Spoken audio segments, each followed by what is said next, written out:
The sharp smell of bleach clung to Rose Johnson's hands as she scrubbed the marble tiles. Her knuckles raw from weeks of endless cleaning. The Blackwood mansion always cleaned, but for Rose, it was never clean enough, at least not in the eyes of William Blackwood, the man who signed her paychecks and watched the staff like a hawk. She could still hear his voice from the day before, low and cold as steel. "Third strike, Miss Johnson, and you're finished here." The words had wrapped themselves around her chest and stayed there, squeezing tighter with every passing hour. Her phone buzzed in her pocket, a tiny vibration that made her pause. Her heart thudding, she pulled it out, wiping the screen quickly with her sleeve. The message glared at her. "I'm sorry, can't watch Lily today. Sick again." Rose closed her eyes for a moment, pressing her lips together.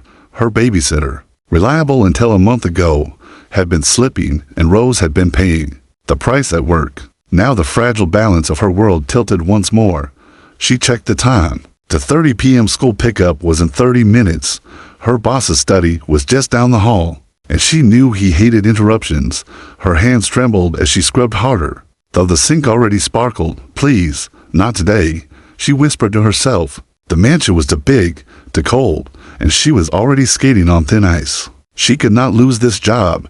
It was the only thing keeping her and Lily in their tiny apartment, the only reason they weren't out on the streets. The air felt heavier as she left the bathroom and pushed her cleaning cart down the long hallway. The sound of her shoes swallowed by thick carpets. Staff hurried past her in stiff silence, each one careful, each one wary. Rose caught Mrs. Henderson's sharp eyes from across the corridor, the head housekeeper, who seemed to know everything before it happened. The older woman had warned her before. Mr. Blackwood had no patience for excuses. Rose hesitated, then stepped closer.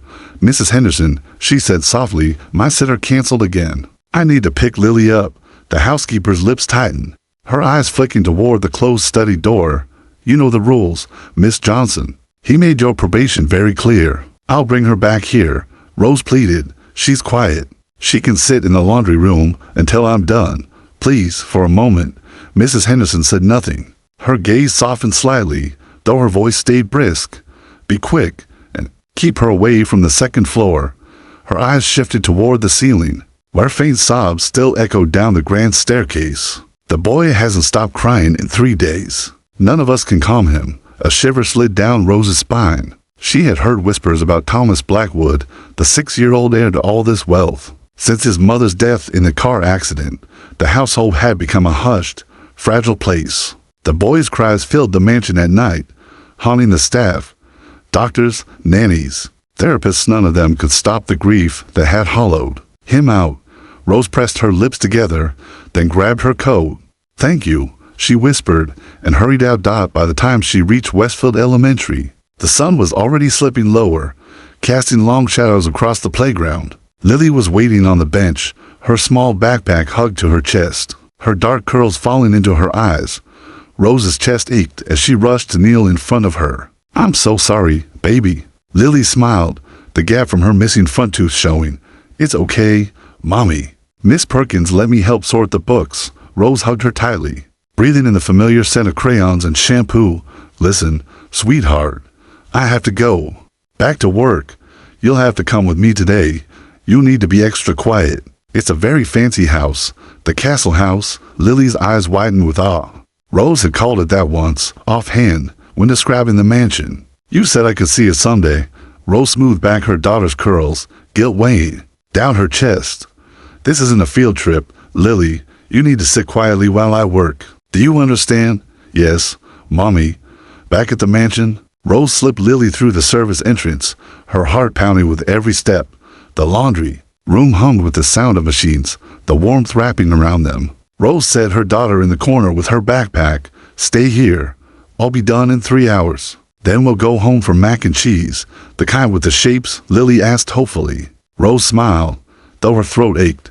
"Yes, baby, the kind with the shapes." She kissed Lily's forehead, then stood and pulled in a shaky breath. One mistake, just one more, and everything could collapse. As she pushed her cart back toward the hallway, she caught the faint sound again. A boy's sobs drifting down from the second floor, raw and broken. The sound of a wound too deep for wealth to heal. Rose shivered.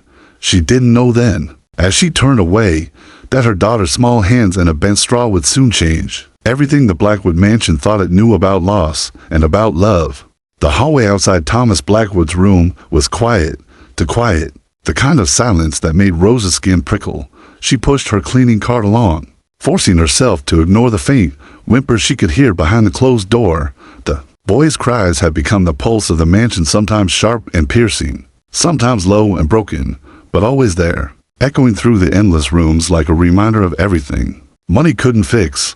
Her phone buzzed again. She pulled it out quickly, praying it wasn't another problem. "Mommy, I'm thirsty." The message read in Lily's familiar spelling, the letters crooked but careful. Relief rushed through Rose. At least her daughter was still in the laundry room, still safe. She typed back, "Coming," then abandoned her cart and hurried downstairs. But when she pushed open the laundry room door, her heart plummeted. The chair in the corner was empty. Lily's backpack was there, the zipper open, a few crayons scattered on the floor, but her little girl was gone. "Lily?" Rose's voice cracked as she checked behind the machines. "Lily, sweetheart, answer me." Her pulse thundered as she noticed the laundry door slightly ajar, leading to the kitchen. She rushed through, her eyes scanning the polished counters, the endless rows of gleaming silver trays. The catering team had left for the day. The kitchen was empty. "No, no, no," she whispered, panic rising like a wave. "Not here. Not today." She darted into the hallway, calling softly, afraid her voice would carry to the wrong ears. "Lily." Then she heard a giggle, light, bubbling, unmistakable, and it was coming from upstairs. Her legs moved before her mind caught up, climbing the grand staircase two at a time, her breath shallow. The sound led her straight to the one door she had been told never to open, the forbidden room, the young master's room.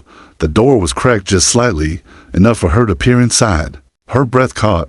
The room was like a child's dream, frozen in time, sky blue walls, clouds painted across the ceiling, toys still sealed in their packages lining the shelves, and a train set running the length of the room. But Rose barely noticed any of that. What stopped her cold was the sight of two children sitting on the floor. Lily sat cross-legged in her faded jeans and yellow shirt, her cheeks flushed with delight. In her hand was a bent straw dipped into a cup of soapy water, and she was blowing iridescent bubbles into the air. Beside her sat Thomas Blackwood, his eyes swollen from days of tears, his cheeks streaked with salt. But now he wasn't crying. He was staring, wide-eyed, at the bubbles floating around him as if they were tiny miracles. "See, this one has the bubbles inside each other," Lily explained, her voice patient and cheerful. "That's super special luck." Thomas's small hand reached out toward a bubble, trembling. It popped before he could touch it. Rose braced herself for a wail, but instead, his eyes lit up. "Again," he whispered, hoarse from days of sobbing. Lily giggled, blowing another cluster. "You have to be gentle. Like this." She caught a bubble on her finger, showing him carefully. "See, it doesn't break if you're gentle." Rose pressed her hand to her mouth, tears burning her eyes. And for weeks of working here, she had never once heard a sound of joy from this room. Now her daughter was coaxing laughter from the boy who couldn't be reached by doctors, nannies, or therapists. Then a voice behind her made her blood run cold. "What is the meaning of this?" She spun around to find William Blackwood towering in the hallway. His tall frame filled the space, his broad shoulders set in a tailored suit, his silver-streaked hair severe under the glow of the chandelier. His blue eyes blazed with fury as they locked on her. "Mr. Blackwood, I'm so sorry," Rose stammered, her voice breaking. "My babysitter canceled, and I had no choice but to." "Daddy, look." Thomas's voice rang out from behind her, not weak, not broken but alive, animated. "Bubbles don't break if you're gentle." William's expression faltered, his gaze flicking past Rose into the room. There was his son, laughing softly, reaching again for the shimmering orbs, and there was Lily, smiling as if she'd been born to heal broken hearts. With nothing more than soap and breath, Rose's chest tightened. She should have grabbed Lily and run, should have begged for her job, but she couldn't move. The sight of William Blackwood, this untouchable man of wealth and power, standing frozen in the doorway, undone by something as fragile as a bubble, was too powerful to break. For a moment, the entire mansion seemed to hold its breath. Then Thomas giggled as a bubble landed on his nose and popped, and the sound rippled through the room. Like sunlight breaking through storm clouds, something shifted in William's face, just slightly, but Rose saw it, the crack in his armor, the pain giving way to something else. This was no longer about her job. This was something bigger, something fragile, something dangerous. And Rose knew in her bones that from this moment on, nothing in the Blackwood mansion would ever be the same. The silence in the hallway pressed down on Rose like a weight. William Blackwood's eyes, sharp and glacial, stayed fixed on her, but his son's laughter still floated from inside the room, fragile and impossible, like glass bells chiming in the dark. For 3 endless days, Thomas had done nothing but cry, and now he was smiling because of Lily. Rose's pulse hammered against her throat. Torn between fear of losing her job and awe at what she was witnessing, "Mr. Blackwood, please," she whispered, her voice trembling. "I didn't mean for her to disturb anything. You brought your child into my house," William cut in, his voice low and edged with fury. "Against every rule you were given." Rose's stomach clenched. "Yes, sir, I'll take her home right now. I understand if you want me gone." She forced herself to look at him, her chin lifting just slightly, the way she always did when begging for her dignity to survive the humiliation. But before William could answer, Thomas's voice broke through again. "Daddy," she made the bubbles flow like stars. William froze, his eyes, so cold moments ago, shifted back to the children. Thomas had crawled closer to Lily, clutching the straw she had given him, his small lips blowing clumsy puffs that sent shaky bubbles wobbling into the air. Lily clapped for him, her giggle bright and unrestrained. "You did it," she cheered. The boy's thin face lit up, joy flickering across it like sunlight breaking through clouds. For a split second, William's carefully constructed mask cracked, his shoulders tensed, his jaw clenched, but his eyes softened.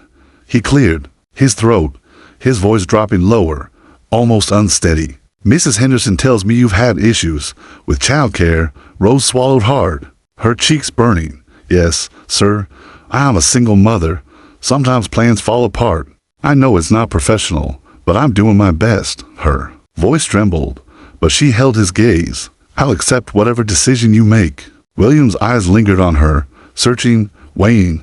He looked back at Thomas, whose laughter rang out again as a bubble burst against his cheek. The boy hadn't smiled since his mother's funeral. William had paid for doctors, therapists, private grief counselors, each one leaving the house shaking their heads, defeated. Yet here was this cleaner's daughter, doing in minutes what the best money could buy had failed to do. When William finally spoke, his voice was quieter, carrying something Rose had never expected to hear. Hesitation. "Your shift ends at 6. Rose blinked, startled. "Yes, sir, from now on," William said, his gaze returning to his son. "Your daughter may stay here after school. The east guest room will serve as her study. I'll have it prepared." The words hung in the air like something unreal. Rose stared at him, unable to breathe. "Was he serious, sir?" "That isn't necessary." "It is," William interrupted, sharply, though his eyes lingered on Thomas, not her. "I'll adjust your hours, and your pay." He straightened his tie as if regaining his composure. "Mrs. Henderson will discuss the details." Rose's throat tightened, her chest aching as relief and fear battled inside her. "Thank you," she managed to whisper. But William wasn't looking at her anymore. His attention was on his son, chasing bubbles across the plush carpet, his laughter echoing against the painted sky on the ceiling. For the first time in weeks, the mansion didn't sound like a tomb, it sounded like a home. As William turned away, his voice carried back to Rose, softer, almost reluctant. "Thank you, Miss Johnson." She stood frozen, watching his retreating figure until he disappeared down the corridor. Her knees felt weak, her mind spinning. One small act, her daughter blowing bubbles, had changed everything. But deep down, Rose felt a flicker of unease. William Blackwood was a man who kept everything under control. Every number, every decision, every breath of his household. Yet in that moment, watching his son laugh, he had lost control, and Rose knew instinctively that man like him did not lose control without consequences. The days that followed unfolded like chapters in a story Rose couldn't have imagined for herself. Every afternoon after school, she would collect Lily from the bus stop and, with a heart pounding between gratitude and fear, bring her back to the Blackwood mansion. Each time they stepped through the service door, the cold marble hall seemed to shift, just slightly, warmed by the sound of Lily's chatter and Thomas's small but growing laughter. The mansion had once been a place of silence. The staff moved like shadows, careful not to disturb the grieving boy or his father.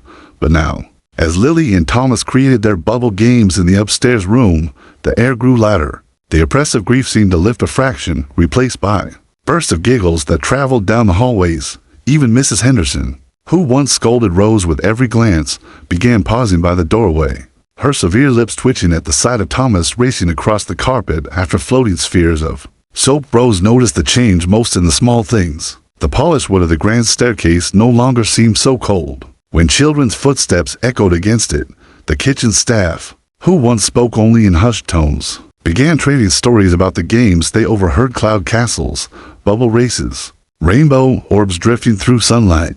For the first time, life returned to the house, yet William Blackwood remained distant. Rose often caught glimpses of him at the end of a hallway, watching his son play with Lily, his expression unreadable. He never entered, never joined, only observed with the restraint of a man holding back a storm. Rose didn't know whether to fear his silence or be comforted by it. One afternoon, as Rose walked Lily home after her shift, the bus driver leaned against the side of his vehicle at the corner stop. Mr. Garcia was in his 50s, his face weathered from years of early mornings and long routes. His cap always pulled low against the sun. He had watched Lily climb onto his bus with the same warm backpack every day, and now he noticed the change in her. "Your little one's different lately," he remarked, nodding toward Lily, who skipped ahead, humming a tune. Rose adjusted the strap of her bag. "Different? She's got a light in her eyes," Garcia said. "Some kids carry the weight of the world on their backs. Not her, not anymore. She's carrying joy. I see a lot on these routes, Miss Johnson. And I can tell you one thing, children don't lie with their faces." Rose offered a small smile, though her heart tugged. "She's happy to have a friend." Mr. Garcia studied her for a moment, his gaze steady. "Make sure you don't mistake what that means. Some friendships are simple, some change everything." His words followed her long after she tucked Lily into bed that night. The following week, Rose pushed her cleaning cart down the second-floor corridor when she heard the sound of squeals and laughter. Curious, she peeked through the half-open door. Inside, Thomas and Lily had transformed his immaculate bedroom into a battlefield of pillows and chairs. They were building a four-cloud castle number 3, as Lily called it, using every blanket they could drag from the closets. Bubbles floated through the makeshift towers, catching sunlight that streamed through the high windows, turning the air into a shimmering rainbow. "Higher, Lily, make it go higher," Thomas shouted, jumping on the bed to catch one bubble as it rose toward the ceiling. His face glowed with life, nothing like the broken boy Rose had first glimpsed. She pressed a hand to her chest, emotion swelling. But before she could step away, she felt it, a presence behind her. William Blackwood. His voice was low, controlled. "Miss Johnson." Rose froze, her throat tightening. She turned slowly, bracing herself. "I'd like a word about the children." His expression was unreadable, his eyes flicking from her to the sound of laughter inside the room. Rose's stomach dropped. Had he discovered the fort, the jumping on furniture? Would this be the moment he decided she had overstepped? "Yes, sir," she said quietly. William's gaze lingered on the room for a long moment before he spoke again. "My son has made a request, one I'd like your input on." His voice carried the weight of something far larger than games or laughter. Rose's heart thudded. She nodded, forcing calm into her voice. "What request?" He turned to face her fully, his jaw set. "He wants Lily to attend Brighton Academy with him in the fall." The words landed like a blow, leaving Rose breathless. Brighton Academy, the most prestigious school in the city, a place that cost more than she made in an entire year. "Sir, that's impossible." Her voice faltered. William's expression didn't change. "Nothing is impossible, Miss Johnson. Not when it comes to my son."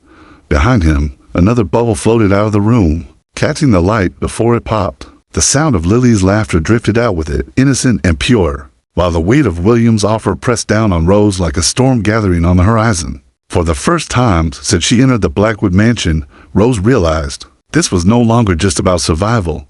It was about choice, and choice, she feared, could be far more dangerous than poverty. Rose lay awake long past midnight, staring at the ceiling of her cramped apartment. The walls of the studio felt smaller than ever, the faint drip of a leaky faucet in the kitchen mocking her as she replayed William Blackwood's words again and again. He wants Lily to attend Brighton Academy. The offer seemed impossible, almost absurd. Yet William had spoken it as though it were already decided. She turned her head. Lily slept beside her on their old pull-out bed, one arm wrapped around her stuffed rabbit, her curls tumbling across her face, innocent, unaware. Rose brushed a strand of hair from her daughter's cheek and whispered, "I promise I'd protect you. I won't let anyone take that choice from me." But even as she said it, doubt coiled in her chest. Was protecting Lily holding her back? Or was it saving her from being swallowed by a world they didn't belong to? The next afternoon, the question only grew heavier. Rose picked Lily up from the bus stop, her daughter bouncing with excitement. "Mommy, Thomas said Brighton Academy has a giant playground and a science lab with a robot dog. He says we could be in the same class if I come." Rose forced a smile, her heart aching at Lily's joy. Behind them, Mr. Garcia leaned out of the bus window, his weathered face watching closely. As the bus pulled away, he stepped down, his boots crunching against the gravel. "You've got a decision to make," he said, his voice low and knowing. Rose sighed. "You heard her. I hear everything on that bus. Kids tell me more truth than their parents ever will." He pulled his cap lower against the sun, his gaze steady. "You think this man's offering your daughter the world? Maybe he is. But I've been around long enough to know something about gifts like that. They don't come free." "Not really." Rose frowned. "You think he's trying to take her from me?" Garcia's eyes softened, but his tone stayed firm. "I think grief makes people desperate. A man who's lost his wife and almost lost his boy might see your girl as more than just a friend to his son.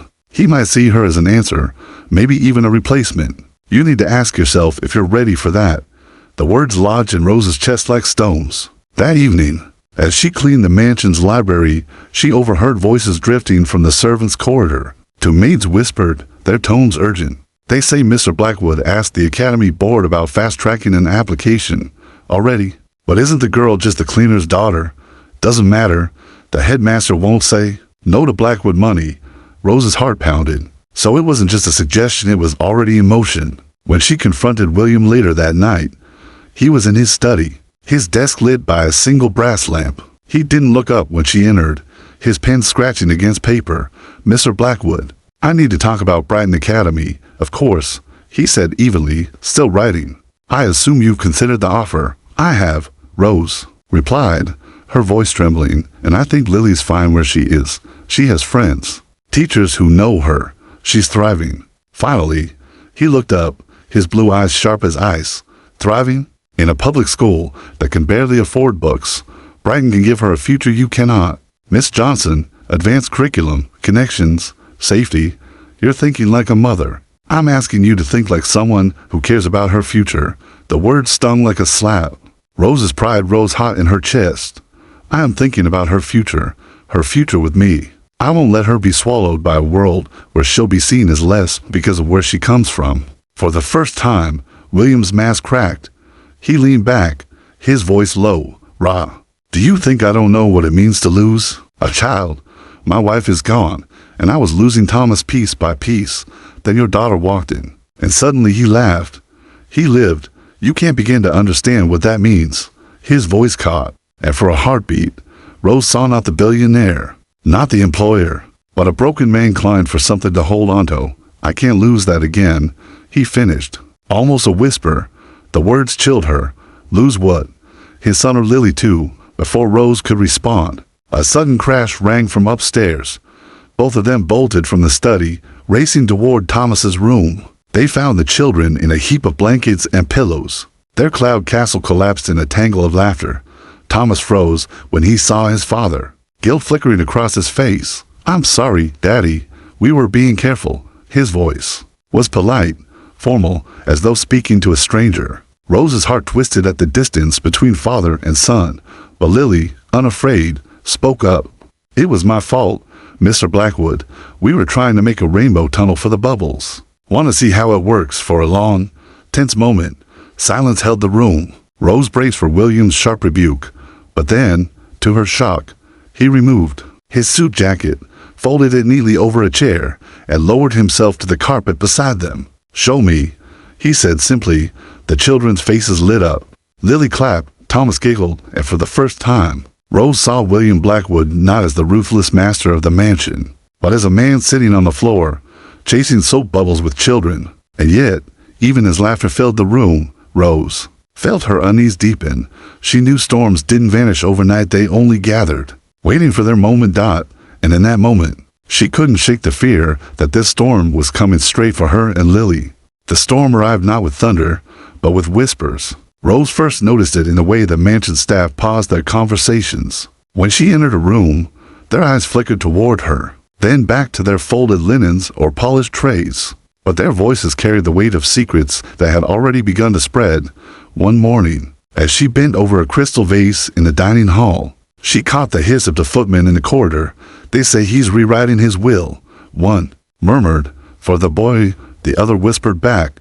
"Not just for the boy, for her." Rose's grip tightened on the cloth until it nearly tore. She straightened, her heart pounding. "Her, Lily."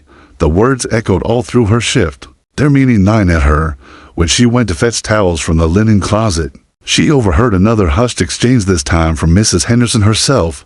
"Mr. Blackwood has asked the solicitor to include contingencies," the housekeeper said, her voice grim. "If anything should happen to him, the children are not to be separated. They are to be raised together." Rose nearly dropped the stack of towels. "Together." She pressed her back against the doorframe, struggling to steady her breath. William Blackwood wasn't just offering Lily a scholarship. He was imagining a future where Lily belonged to this family, with or without Rose. That night, she confronted him. The study door was ajar, light spilling into the hall. He was at his desk, a glass of untouched brandy beside a pile of papers. His pen moved steadily until Rose stepped inside. "Mr. Blackwood," she said, her voice trembling despite her best effort, "I need to know the truth. What are you planning for my daughter?" He didn't look up. "I've already explained. Brighton Academy, a future she deserves. That's not all," Rose pressed. "I hear the whispers. About your will. About making sure Thomas and Lily are never separated. What does that mean? Why would you make such arrangements?" Finally, William raised his head. His eyes, normally sharp and cold, were tired, haunted. "Because I buried one piece of my heart already, Miss Johnson. I will not bury another." His words stole the air from her lungs. "She's not yours," Rose said, her voice cracking. "She's mine." William's jaw tightened. For a moment, she thought he might shout, but instead his voice dropped, rough with restrained emotion. "Do you think I don't know that? But every time I look at my son, I see the shadow of grief swallowing him. Every doctor failed, every therapist failed. And then your daughter walked in with a bent straw and soap bubbles, and she gave me back my boy. She gave me hope. You can't understand what that means." Rose's eyes filled with tears, torn between fury and sorrow. "I understand more than you think, because I know what it is to live with nothing but your child to keep you breathing. I will not let you take her from me, not even to fill the hole in your heart." The air between them burned with tension. For the first time, William's polished composure cracked. His voice dropped to a whisper. "I don't want to take her, Miss Johnson. I want to keep her safe. Both of them. If anything happens to me, I need to know she will still be here for Thomas, for the family." Rose's chest ached. His words weren't cruel, but they were terrifying in their own way. William Blackwood wasn't trying to replace her. He was trying to bind her daughter into his world forever. That evening, as she walked Lily home, she found Mr. Garcia leaning against the bus as usual. His sharp eyes read her face like an open book. "He's pulling you in, isn't he?" the bus driver said quietly. Rose swallowed hard. "He talks about family, about making sure Lily and Thomas are never apart." Garcia's face tightened, pain flickering in his eyes for the first time. His voice carried a crack. "Let me tell you something, Miss Johnson. Years ago, I had a daughter, a wife who wanted more than I could give. She left. Promised me visitation, promised me my little girl would never forget me. But promises made in courtrooms and mansions are written in ink that fades. I lost her, not because I didn't love her, but because money and grief can bend the law to their will." Rose's breath caught. She had always seen Garcia as gruff, steady, unshakable. Now she understood the weight behind his quiet warnings. "What did you do?" she asked softly. "I drive a bus," he said simply, his voice breaking. "I watch over other people's children because I lost my own, and every time I see that little one of yours, I see a father's nightmare waiting to happen if you aren't careful." The words lodged deep in her heart. That night, Rose couldn't sleep. She watched Lily dreaming beside her, clutching her rabbit, and she realized with a shudder that she was standing on a knife's edge. William Blackwood's grief made him desperate, his wealth made him powerful, and Lily, innocent Lily, was caught in the middle of both. The next day, she returned to the mansion with dread twisting in her gut. As she climbed the staircase, she heard laughter spilling from Thomas's room, pure, unrestrained joy. But when she pushed the door open, what she saw made her heart stop. Thomas and Lily were sitting together. A sheet of paper spread between them, crayons scattered across the carpet, and in bold, uneven letters, Thomas had written, "My sister." Rose froze in the doorway, fear and love crashing inside her like a storm. Because the boy she was hired never to disturb now saw her daughter not as a guest, not as a friend, but as family. And William Blackwood, standing silently in the corner, didn't correct him. The word sister written in crooked crayon letters haunted Rose all night. She could still see Thomas's small hand clutching the purple crayon, his face glowing with pride as he held up the paper for Lily to admire. Lily had laughed and hugged him, delighted by the title, too innocent to understand the storm it carried. But William Blackwood had not laughed. He had stood in the corner, his blue eyes unreadable, his silence louder than any words. By the time dawn broke, Rose was certain of one thing. She needed answers. That evening, after putting away linens in the guest wing, she made her way to the study. Her hands trembled as she gripped the polished brass handle. Inside, William sat behind his massive desk, the glow of the lamp casting sharp shadows across his face.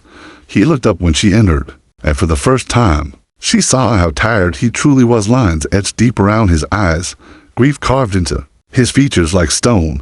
"We need to talk," Rose said, forcing strength into her voice. William leaned back slowly, folding his hands. "I thought we already had. Not like this." She stepped forward, her heart hammering. "I know about the will, Mr. Blackwood. I know you've made arrangements so Lily and Thomas can never be separated. Why my daughter?" His gaze didn't waver. "Because she saved my son, and because she saved me." Rose shook her head, her throat tight. "She's just a child. She doesn't even know what she's done. You can't build your family on her shoulders. She has her own life, her own dreams." William's voice was calm, but beneath it was something sharp, something desperate. "You don't understand. After the accident, Thomas stopped speaking, stopped eating, stopped sleeping. He was slipping away, piece by piece. I was watching my boy die while standing right beside him. Then your daughter walked into his room, and with a bent straw and soap bubbles, she gave him back to me. She did what no expert, no doctor, no amount of money could do. She is not just a child. She is the reason my son still laughs." Rose's eyes stung with tears, but her voice rose. "And what happens to her, then? Do you expect her to grow up here, carrying the weight of your grief, the responsibility of your son's happiness? Do you expect her to replace the mother he lost?" The room crackled with tension. William's jaw tightened, his composure cracking. For a moment, he looked as if he might shout, but instead, his voice came out raw, almost broken. "I expect her to be safe," he whispered. "Safer than you can keep her in that crumbling apartment. Safer than she'll ever be on those streets. My wife believed the greatest gift you could give a child was education, protection, a chance to rise higher than their parents ever dreamed. And I intend to honor that for Thomas, for Lily, even if you hate me for it." The silence that followed was suffocating. Rose wanted to scream, to tell him that safety wasn't the same as love, that protection meant nothing if it came at the cost of her daughter's freedom. But before she could speak, the study door creaked open. "Mommy," Lily's small voice drifted in, soft and uncertain. She stood in the doorway, her stuffed rabbit in her hands, Thomas beside her, clutching a half-finished drawing. "We made a family picture," Thomas said proudly, holding up the paper. In uneven crayon lines, he had drawn himself, Lily, Rose and William, for figures, holding hands under a crooked rainbow, with bubbles floating in the sky. Rose's breath caught, her knees nearly buckled. William stared at the drawing, his face pale, his eyes shining with something that looked dangerously close to tears. For a man who built his empire on control, the picture was a wrecking ball. He rose slowly, walked to his son, and knelt beside him. "It's beautiful," he said quietly. Rose felt the ground shifting beneath her.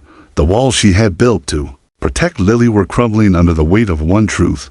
Lily wasn't just helping Thomas heal. She was weaving herself into the very heart of this broken family. Later that night, when the children had gone to bed, William returned to the study. Rose followed, unable to leave without answers. She found him standing by the fire, a folder in his hands. Without a word, he held it out to her. Inside were documents, his will, his plans.